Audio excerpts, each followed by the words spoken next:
It's a beautiful Monday of the new year, and it's time for Faith Capsules powered by the Shaper's Ark. This is Wonuola Adetayo, the Shaper.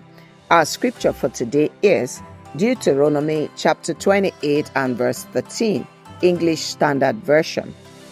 And the Lord will make you the head and not the tail, and you shall only go up and not down, if you obey the commandments of the Lord your God, which I command you today, being careful to do them.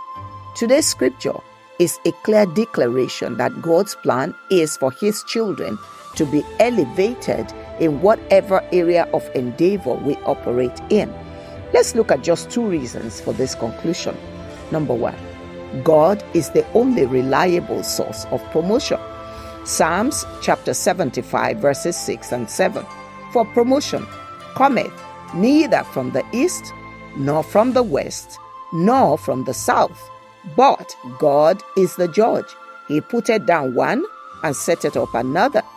King Nebuchadnezzar made the mistake of ascribing his exalted position to himself, and God sent him into the jungle to eat with animals for 7 years, until his mind figured out and finally acknowledged God as the only true source of promotion.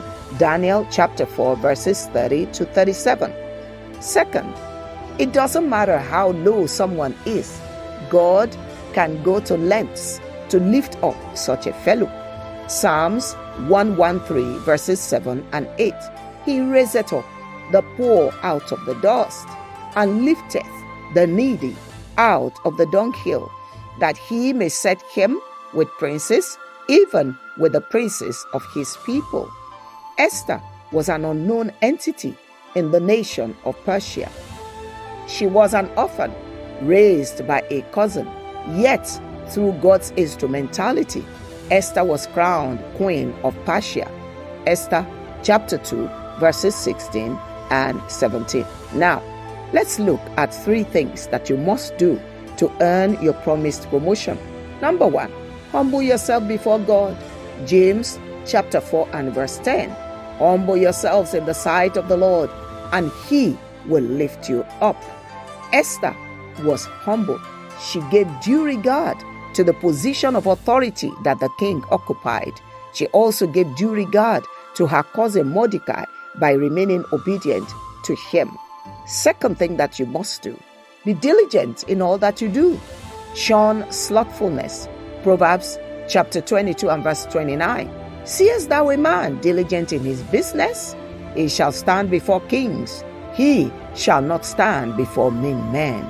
Joseph was so diligent in service in Genesis 39 verses 2 to 4 that his master promoted him to head all the household staff. This diligent service, Joseph continued in the prison until Joseph was appointed prime minister in a land where he was taken as a slave. Third thing that you must do, believe in the power of possibilities through God's enablements. No mountain is ever too high for God to conquer. Philippians chapter 4 verse 13.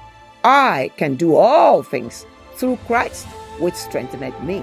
You see, Caleb in Numbers 13 verse 30 believed in the power of possibilities. Contrary to the other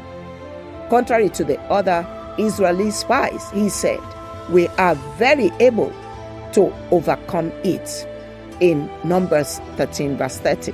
And Caleb was one of the 2 spies that eventually set their foot upon the land of promise. My friend, get yourself ready for divine promotion as you continue to fulfill your own part of the equation. Till I come your way again next week, this is Wonuola Adetayo, the Shaper. Shalom.